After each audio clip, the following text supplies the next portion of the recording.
अभी अभी घाट से निकलकर ऊपर आई हूँ। ये एक स्टॉल यहाँ पर दिखाई दे रही है, पानी की एक बोतल ली है। गर्मी बड़ी प्रचंड है। भैया क्या नाम है आपका? अजय यादव नाम है। अजय जी, कितने सालों से यहाँ पर स्टॉल है आपकी? 5 साल की है। 5 साल से। ये बताइए कि चुनावी माहौल क्या है यहाँ पे? चुनावी माहौल यही है कि यहाँ से मोदी ही जीतेंगे। मोदी जी जीतेंगे तो अखिलेश भैया का क्या होगा? अखिलेश भैया जहाँ है वहीं रहे इस समय। जहाँ है वहीं रहेंगे। चलिए आगे चलते हैं, कुछ और लोगों से बात करते हैं।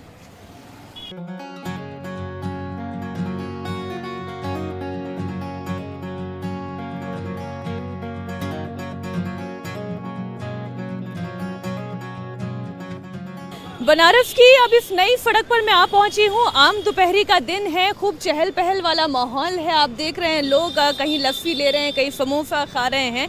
और बनारस का जो स्ट्रीट फूड है वो बड़ा मशहूर है।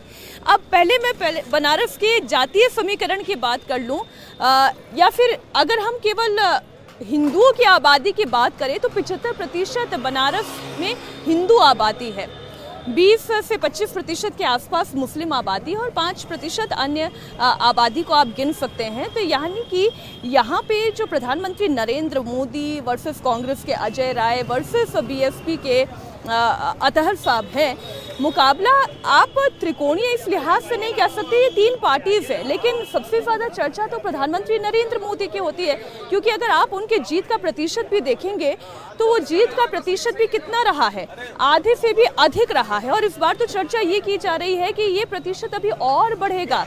7 से 8 लाख वोटों के अंतर से प्रधानमंत्री नरेंद्र मोदी जीत दर्ज करेंगे। अब जैसा कि मैंने कहा कि बनारस का स्ट्रीट फूड बड़ा मशहूर है, तो राजनीतिक चर्चा के साथ साथ चूंकि मैंने देखा यहाँ पे बड़े सारे लोग बैठे हुए हैं, तो इन लोगों से तो बात होगी ही। लेकिन पहले ज़रा, चूँकि ये एक लस्सी भंडार है, क्या नाम लिखा हुआ है? गोविंद लस्सी बहार। तो गोविंद जी की पहले मैं लस्सी ऑर्डर कर लेती हूँ और लस्सी के साथ साथ जो है लोगों से बातचीत होगी। भैया एक लस्सी दे दीजिएगा। जब तक लस्सी आ रही है तब तक बातचीत शुरू कर देती हूँ। इतनी दोपहरी में आप सब लोग यहाँ पर बैठे हुए हैं, मैं मान कर ही चल रही हूँ कि आप लोग भी लस्सी का ही लुत्फ उठाना चाह रहे हो। क्या नाम हुआ भाई साहब आपका? सूरज जायसवाल। सूरज जी, मुझे ये बताइए कि आजकल तो चर्चा ये है कि मोदी जी जीतेंगे, बस देखना ये है कि कितने बड़े अंतर से जीतेंगे, ऐसा है क्या? हमको ऐसा नहीं लग रहा है कि बहुत ज़्यादा अंतर से वो चुनाव जीतेंगे। चुनाव हार भी सकते हैं वो। क्या बात कर रहे हैं, चुनाव हार सकते हैं, ऐसा है क्या? देखिए, ये लोकतंत्र है और चुनाव एक महापर्व है, तो इस लोकतंत्र में लोकतंत्र का सम्मान होना चाहिए। पहले चुनाव होने देना चाहिए, पहले हम पूर्वाभास ना करें कि नहीं वही जीतेंगे। ये बनारस है। हाँ। जी। तो बनारस का मूड बदल रहा है क्या? नहीं, देखिए, बनारस अपने आप में ही पूरा एक हिंदुस्तान है, और बनारस का मतलब पूरे हिंदुस्तान का जो रिजल्ट होगा बनारस बता देगा। बनारस में 7वें चरण में, यानी कि सबसे आखिरी चरण में चुनाव होना है और मतदान की जो तारीख है अभी थोड़ी सी दूर है। प्रधानमंत्री नरेंद्र मोदी अभी यहाँ पर जमकर प्रचार भी करने वाले हैं। हो सकता है उसके बाद ये माहौल थोड़ा बदल भी जाए, लेकिन ज़रा पहले हम और लोगों से राय जान लेते हैं। भाई साहब, क्या नाम है आपका? अनंत राज गुप्ता। अनंत राज जी, अभी आपने सुना मोदी जी हार भी सकते हैं, ऐसा हो सकता है क्या? इनसे पूछिए, पहले पिछली सरकारों में बिजली जो मिलती थी 10 घंटे नहीं मिल पाती, आज इनके यहाँ बिजली मिलती है कि नहीं? पूरे देश में मोदी के पक्ष में माहौल है, पूरी दुनिया मोदी जी के सामने नतमस्तक है। आज इनको बूथों पे पर्ची बांटने के लिए लोग नहीं मिल रहे, वो मोदी को हराएंगे? ये तो 4 जून को तय हो जाएगा किसकी सरकार आ रही है। अंदर अंदर अंदर कुछ महिलाएं हैं।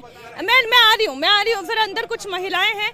भाई साहब, अंदर आ जाऊँ? कोई चिंता तो नहीं है? अंदर आ जाऊँ? जरा ये बताइए, बनारस की रहने वाली हैं आप? नहीं। आप बनारस की रहने वाली हैं? आप में से कौन है? आप बनारस की रहने वाली है। देखिए, बाहर बड़ी चर्चा गर्म हो गई है। महिलाओं की सुरक्षा की दृष्टि में मोदी योगी ने काम किया या नहीं किया? हाँ, किया है। बनारस में मोदी जी जीत रहे हैं? उम्मीद तो है उनके ही जीतने का। तो ये जो चर्चा चल रही है कि महिलाओं को सुरक्षा नहीं मिल रही, ऐसा है क्या? नहीं, ऐसा तो कुछ नहीं है। जहाँ पहले हम लोग जल्दी घर पहुँच जाते थे, अब जो है 12 बजे रात में भी जाते हैं तो कोई दिक्कत नहीं होता है।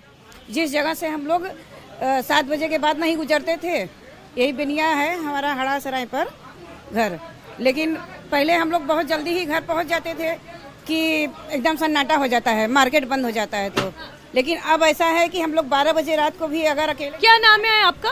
किरण लता। किरण जी, आपने बताया आप यहीं की रहने वाली हैं, सुरक्षा की दृष्टि में खूब अच्छा काम हुआ है। हाँ हाँ हुआ है। इस मामले में तो कोई दो राय नहीं है।